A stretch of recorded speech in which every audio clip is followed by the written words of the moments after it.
Hey guys, welcome back to the channel. So, I talked about my experiment in Hockey Ultimate Team in regards to stat tracking to see if I can find certain player types that might fit my style better based on the stats that happen in game for me. Now, this might mean that this goes against all of what the meta is, but I think this is going to help me determine the best way to help you guys when it comes to team building. Because in all honesty, if you're not a Division 1 player or someone competing for the Gaming World Championship, there is probably going to be cards at certain positions that will fit better for you than just whoever the biggest player is. Now, we also got the 98 overall team builders released, and that unfortunately is going to make me have to change my lineup before I wanted to make my first changes. So I went through 10 games with my initial roster. I made no changes to the lines, and I took down all of the stats. Then I added in the new team builders and had to mess around with my lines a little bit, and I'm okay with that because there's no way to play the game without using Coburn and Primo if you're using my team.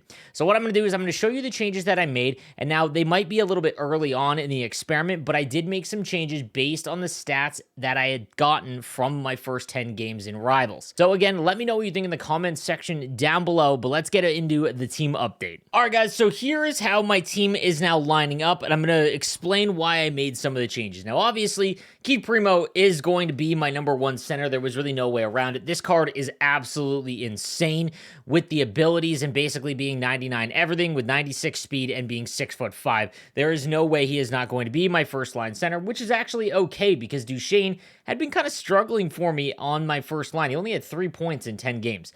That being said, I'm moving Duchesne over to the wing, and I'm keeping him on that first line for the next few games. I think I'm going to do this again. I'm going to try and do this in 20-game intervals, so I'm going to run with this lineup for 20 games, and then I'll see about making any adjustments. Kyrou had been fine on my first line. He has the second most amount of points, and now is my team leader because we did remove Patrick Kane, who actually had 7 points in 10 games, which was honestly my team leader in points, but I felt that I want to keep these players that I've got currently on my team, and if they still struggle after these next 20 games, I'm going to put Patrick Kane back in the lineup. My second line is where you're going to see a ton of changes. And that is because Wayne Gretzky and Barzal, they were on my fourth line, but they were by far the best point to time of possession ratio. So essentially, Barzal and Gretzky had 4 points each, but they only had 7 minutes of puck possession. To put that into context, Patrick Kane had 7 points, but he had 13, almost 14 minutes of puck possession. McKinnon, who was on my second line, was a -5 with 5 points with 15 minutes of puck possession. He clearly just was not working. Barzal was, and I have a feeling that might be because my team is so good that when I match up against other fourth line players, I think I might be taking advantage of it there, but we're going to find out. Maybe it was just that Barzal and Gretzky play much better for my style of play. I have no idea, but we're going to find that out very shortly. My third line, Olli Jokinen is going to stay the same here. Jokinen has been a good card for me at 3 points. I've noticed that by taking the stats over the first 10 games, my centers just don't score a lot. Like, I do not get a lot of offense in terms of points from my centerman. And what I think that might lead to is I'm going to start leaning towards the biggest centerman possible and completely ignore skating, because if they're not going to be involved in the rush or anything like that, then that means I might as well just lean into the best defensive players that I possibly can, or guys that can just hold onto the puck for forever. So Jokinen stays as my third line center. Rantanen, he was on my fourth line with Gretzky and Barzal, and he had been phenomenal for me. So he had 5 points on the fourth line in 6 minutes and 30 seconds of puck possession. Clearly one of the best finishers for me in terms of offense. So he is going to move up to the third line. And Lemieux, he is going to stay on the third line, but only because of how bad McKinnon was for me. I don't know if it was just that line, but McKinnon was by far one of the most disappointing players for me. He had 5 points, which was okay in terms of, the rest of my team, but he was -5 and he carried the puck for 15 minutes, which is, again, by far the most on my team, almost by a clear minute, other than Kyrou. Sorry, Kyrou did have 15 minutes as well. And then we move Larkin down to the middle to the fourth line. Again, he was a -2. He had 12 minutes, 33 seconds of puck possession time. He was also kind of lame on the draw for me, and he only had 3 points, so he is going to go down to the fourth line. Hurdle as well is going to go down to the fourth line. He did fine for me, but Rantanen just did better. So here is the new lineup that we're going to roll with, and that is how we are going to keep it for the next 20 games, as long as there isn't some insane new cards that come out. On defense, you're going to see some changes here. So obviously Coburn is in. if you have the option to make two of the 98 team builders, Coburn is incredible. 95 speed, 96 acceleration. I haven't messed around with the abilities yet of what I'm going to put on him, but he's 6'5", 99 everything else, and has shutdown and stick him up. Like, just an unbelievable card. So he is going to be my new first line left-handed defenseman.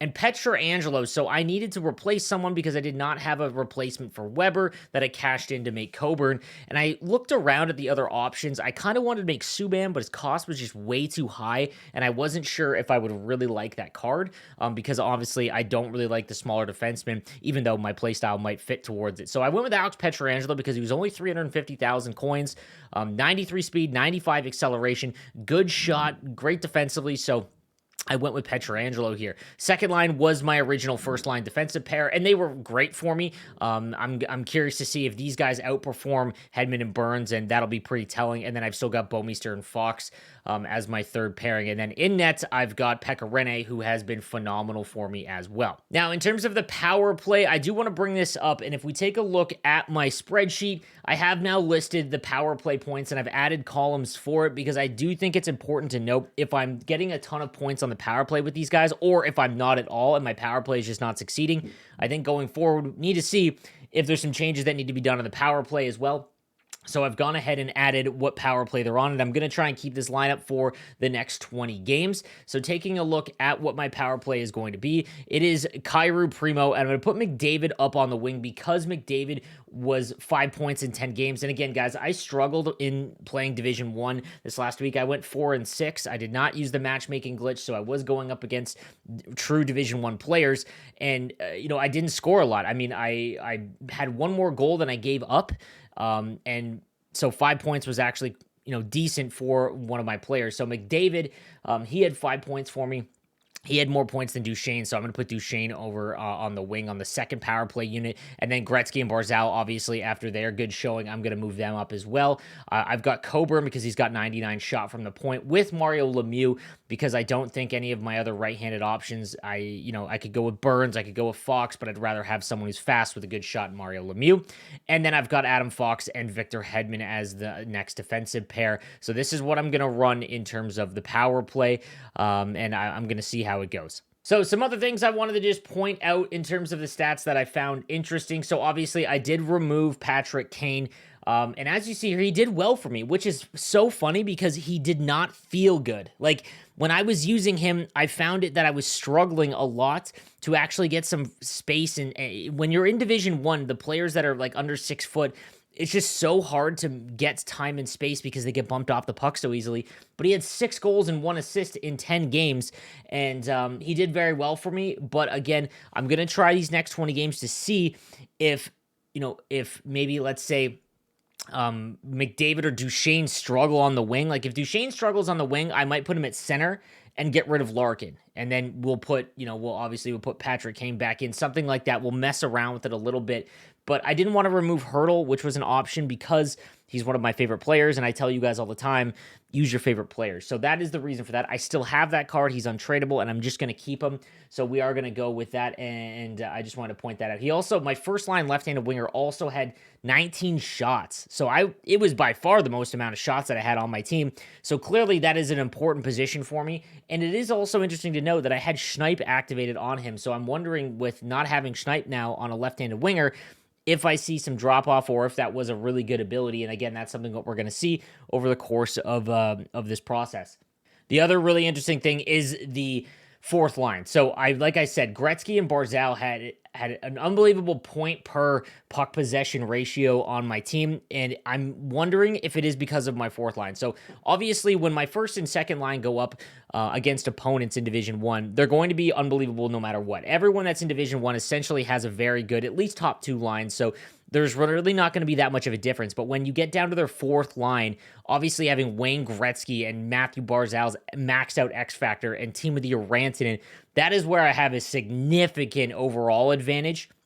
And I'm wondering if maybe that's a matchup that I need to pay attention to. And maybe if I start games or periods with my fourth line and kind of just try not to get scored on, and then throw out my first line, which is essentially the best in the game, if that really hammers on people, and that might be something to pay attention to. So if Gretzky and Barzal struggle over the next 20 games, then we have our answer, and it's not so much the players that are on my second power play or my second line. It's essentially that I'm taking advantage of the matchups on that fourth line. So it'll be really interesting to see how these two lines play out in that, in that role. Other thing is Duchesne. So Duchesne is obviously just a better Patrick Kane. So he should perform extremely well, but there's obviously going to be the argument that he could play at center. And again, I'm wondering if he only had 3 points at center, and I'm wondering if him playing at wing is substantially better, taking advantage of the way I play, because obviously I'm, not using my centers at all. So I'm setting up one-timers and things like that with my wings.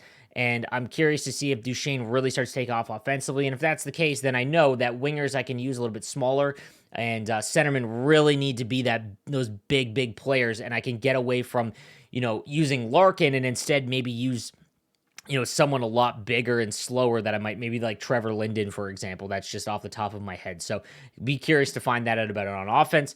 On defense, I mean, I'm wondering, again, if you take a look at the amount of puck possession time, Hedman and Burns had over 16 minutes, which was the most, which means I'm carrying the puck with Burns and Hedman more than anyone else. And I'm wondering if that is why I'm struggling getting 2-on-1s and things like that, because I'm breaking the puck out with my defensemen, which means because they are bigger and slower, I'm allowing the opponent to get back into play, and I'm not pushing the play up enough.